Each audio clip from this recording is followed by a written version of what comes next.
Hey everybody, welcome back to Hood's Custom Shop. So guys, today I'm going to be trying something new and I hope it works out because I know there's a couple of girls that would really appreciate what I'm about to make. So here we go.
All right, guys, so there you have it. Yeah, this project has been a little bit of a challenge for me, and that's what I was looking for as a challenge. You know, I needed something that challenged my creativity, and as you guys know on my channel, that's what I do. I try to, you know, inspire people to create. I try to inspire people to get into woodworking and artsy stuff. You know, that's just what I like doing. All right. So that's kind of what my channel is about. And as you know, I have to have a sawmill to make lumber so I can do this stuff affordably. If I had to go buy wood and everything to do all the projects and stuff I do, I would have $1 million in lumber already. Just all the stuff I've made and gave away. But this right here was a really fun project for me. This is all stuff that I've milled up myself, except for the little dowel pins. I actually bought those at the store. So that's the only store-bought thing other than the glue and the finishes and paint and stuff. So anyways, at the last meetup, the first annual YouTube family reunion, I gave a couple of mallets to Country Road Cure's son Wyatt and Simple Life Reclaim's son Abe. And man, my brain is a little slow today. So anyways, the girls were a little bit left out. I did not really intend to do that or anything. My bad, right? So anyways, I thought I'll make it up to them and I'll make something really special for them. And I just didn't know what to make. I had no ideas. And then last night, Country Road Cure went live, and Anthony has started talking about the boys, how they love their mallets and everything. And I was like, oh yeah, I need some ideas what to make for the girls. And somebody said fairy wands, and I was like, yeah, okay. And it kind of got my brain on that track, you know. And I was like, man, fairy wands, really? I looked them up. Google fairy wands. And, you know, I'm seeing like this star with like glitter and a bow and a little stick. Nah. I'm like, no. I need something that's going to challenge me, challenge my artistic abilities, challenge my creativity and woodworking. That's what I want to do. And so I was seeing like a magic wand in there also. And that leads to like Harry Potter and that whole rabbit hole, right? So anyways, yeah, I seen some with like some spirals and stuff, and I was like, man, that's really cool. I wonder if I could make that. I didn't see any with a little jewel in the end or anything. And I was like, I think I have some of those polished stones from, I don't know, some little vacation we went on or something. And I bought like a little bag of those little polished stones. I think it was when I was driving the truck, and I think we went out to, I want to say it was Meteor Crater. I think these actually came from Meteor Crater when me and my youngest son went to Meteor Crater out there. Back when I was driving a semi truck, he rode with me one trip, and we went out there. Let's see. So yeah, I think that's where those little jewels came from. We bought some of those, and so I had those laying around, decided to use them. And like the vines, so basically how I learned how to do that was my very first job I ever had was at a truck stop. I was a nighttime or midnight management or supervisor, whatever, cashier, behind the counter. So a lot of times it was pretty boring. I could sit there for hours and hours sitting there in a seat waiting for somebody to come in, and that was what my job was. And so I sit there, and I had like a styrofoam cup. You know, we got free drinks, and so I had my styrofoam cup, and we always wrote our name on them, right? But anyways, I would draw my name out on there and make it like bubble letters, and then it would suddenly be like growing vines off of it and leaves. And yeah, so that's where that came from. I had styrofoam cups at home that were all decorated up because I probably done one every day, because it was pretty boring. That was a boring job, working from midnight to 8 a.m. and just, yeah, at 18 years old, then you got to go to school and stuff. It was quite the life working a full-time job and going to school, but wouldn't trade it for anything. So anyways, that's kind of how I learned how to do that. but I never done like any, Dremel hand carving on wood or anything. I've always been kind of scared to even try. I was like, I'm going to mess up. And that's why I got a CNC, because I was like, I can't do it. There's just no way. And I've never tried. So this is the first time that I've pushed myself out of my comfort zone and actually done some carving. So as you can see here, this one is kind of a relief or whatever, where the parts I painted is actually raised. And this one right here, the parts I painted is actually carved into it. So I kind of done the opposite on it and just kind of, seeing what I can do, right? So anyways, this is what I've come up with to make for Julia and Scarlett. I'm pretty sure I didn't get that wrong. Anyway, Simple Life Reclaims daughters. I left them out. I'm sorry, guys, but it is what it is. I'm hoping you'll forgive me. But anyways, I hope you guys really like these, and I think they kind of go with that theme that Mel, she has that the gnomes and stuff out there in the woods and everything, and so you guys can go out there and you can be like and bring the gnomes to life with the wands. Whatever. Check this out. I kind of like the gnome stuff too. This is a little psychedelic, like little mushroom thing I made in that sort of theme, I was just trying to be creative on the lathe, and I ended up I just grabbed a piece of a tree limb and stuck it on the lathe and made a mushroom like little thing to hold my paintbrushes. So that's just another thing. I mean, it's covered in sawdust. It's been in the shop forever, and I used some unicorn spit dye and dyed it like a bluish green color or something. It's kind of crazy looking, but anyways, it is what it is. And I said, hey, that'd be great to hold my paintbrushes and stuff, and it looks kind of cool, right? So if any of you guys are interested in some little mushroom pen and pencil holder things, I make that kind of stuff too. And I like doing little fun projects like that because it gets me away from doing the same thing over and over, right? But anyways, guys, I'm going to be taking these out there to the 41.36 to their girls out there. And I'm taking the sawmill. We're going to go out there, going to hang out. I don't know how long I'm going to be out there. Probably till they get tired of me and they're like, hey, get out of here. So I've been talking with Anthony over at Country Road Cure a little bit on the phone about sawmills and everything, and just kind of, giving my advice, sort of like, here's what I would do and this is why, and that kind of stuff with sawmills, because, I've had my sawmill since like October of 2019, and then like 4 years before that, I was out over the road as an owner operator, and I was just day in and day out dreaming of having my own sawmill. And so, I wanted a sawmill so bad I could taste it.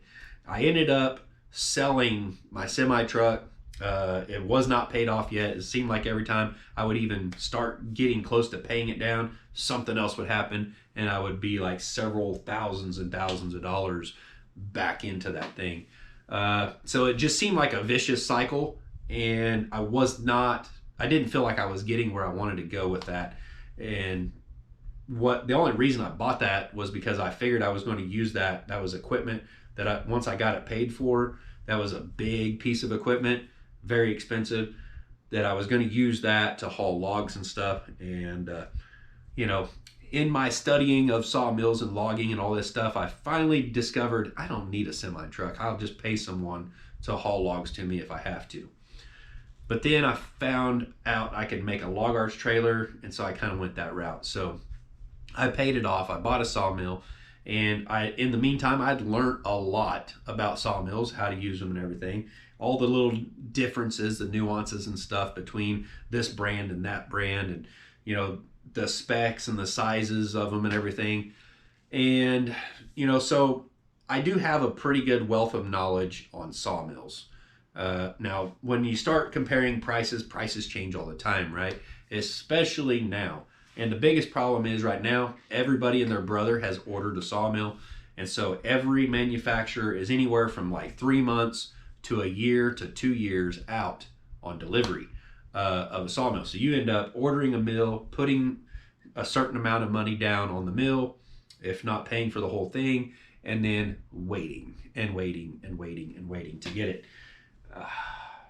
And so I was like, I think I could come out, I could mill for these guys, because they really kind of need to get started on making some luxury things around there. Not really luxury, like, you know, an outhouse would be pretty nice, I think, for them. Like a shower house or something would be cool. A screened in pavilion would be really awesome. You know, something, you know, if we could build a shop for them or something, to where if this next winter that comes up is like if it's a bad winter, maybe we can have just a simple pole barn building put up, and throughout the summer, you know, they could just put some screen stuff up around it, and they can put like a wood burning stove in there. They've already got a log splitter, so they can start really producing some firewood for this coming up winter.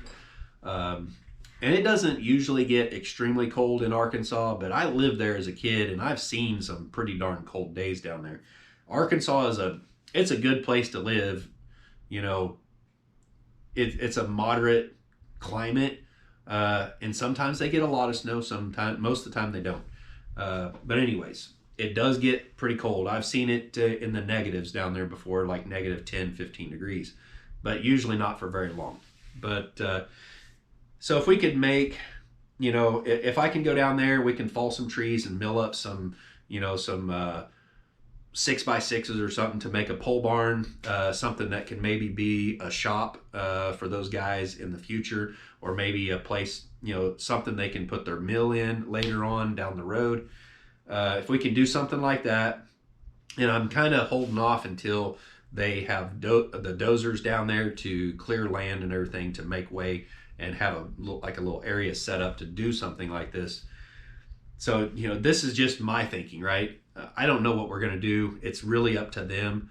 But if we could make something like that to where if the winter did get bad, you know, they could move into this thing, like put up plywood or something, put up insulation, have a wood burning stove in there fairly quickly. As you know, like staying in a little camper, usually those campers are not designed for winter use. They're not real great for summer either. But I think they've actually put like some insulation up in there and everything on some of it to help keep the temperature a little more moderate. But anyways, just me thinking ahead and all this stuff. I'm like, I really want to help these guys out. I know for a fact they're not going to get a mill very quick, even if they ordered it right now. It could be, you know, 3 months to a year before they get a mill. It just depends on who they order from. So I've been talking with them. I know that they're really looking into getting a mill, but if I can come out and get some stuff milled for them, and if they could, you know, help me out a little bit, pay me just a little bit of money.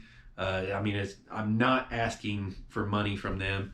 I just need my expenses covered, so I'm not like in the hole from it. I don't have a whole bunch of money to really put into this. So it's not about money. They're friends of mine, and I'm going out there to help, but I needed my expenses covered. And then Irene Turner, a really awesome subscriber, follower, viewer, she learned about this because Tim talked about it on last Sunday's live, his Bible study. I knew nothing about this or anything. I did not know Tim was going to say anything about it or anything, but he did. And so it come up, and I was in there, and Irene Turner, she sent me $500 to help pay for expenses. And you know, I don't like to ask people for money, but I'm starting to get to the point where I realize that it's absolutely necessary. If I can keep doing what I'm doing and help people out, if there's some of you all out there who like the videos I put out there, you like me going out to these homestead places and milling for people, I would like to continue doing that. And so I do have my PayPal listed in my About tab. I guess I'll put it down below in my description on this video. So if you guys want to donate, you can do that. You can find my mailing address also in the About tab. And all I'm asking is, don't do like I read. Don't send cash through the mail, all right? She told me when about it should be showing up, and I'm here all the time, all day long, and the mail lady showed up, and I got a couple of bills in the mail, but this did not come in the day that I thought it was going to, and so then I started worrying. I was like, oh man, oh, you don't send cash in the mail, okay? Send me a check or a money order. That way, if it gets lost, if it goes to the wrong address, then you can cancel it or whatever. But please don't send cash in the mail. That worries me to death. But probably the easiest way, if you have PayPal or something like that, you can just send it to my PayPal, and they just charge a fee or whatever for me to transfer that to my bank account. I don't like that very much, but it's better than like the super chats and stuff. Like super chats, and if I put like the membership thing on my channel, you know, that's just more stuff I gotta keep track of, like trying to put videos out there and stuff just for members. And then YouTube actually takes the majority of that. I get like 60 or 70% after they do taxes and all that. So I'm really trying to stay away from that. And I would rather, if you guys are going to donate money to what I'm doing, I would rather use that money more wisely and not be giving a huge chunk of it to Google or YouTube. And I'd rather be using that to help, you know, help out these other channels that you guys like watching. So anyways, that's kind of my thoughts on all that. I really don't like asking for money, but it's obvious that I'm gonna have to, you know, ask for money in order to keep doing what I'm doing, because I don't have the money to just, you know, go out there and keep doing what I've been doing. So yeah, it is what it is, guys. I hope you liked the video. If you did, please smash that thumbs up. If you haven't subscribed already, please subscribe. It's free to do so. It doesn't cost you anything to subscribe to a channel. The only time it would cost you anything is when you click the join button. If it's a blue and it says join, you know, when you click on that, it asks you for like credit card information, all that stuff. You don't need to do that with my channel, but we may put that on there here pretty soon. I don't know. I'm really trying not to. But anyways, guys, hope you have a great one. Hope you enjoyed the video. We'll see you next time. Bye.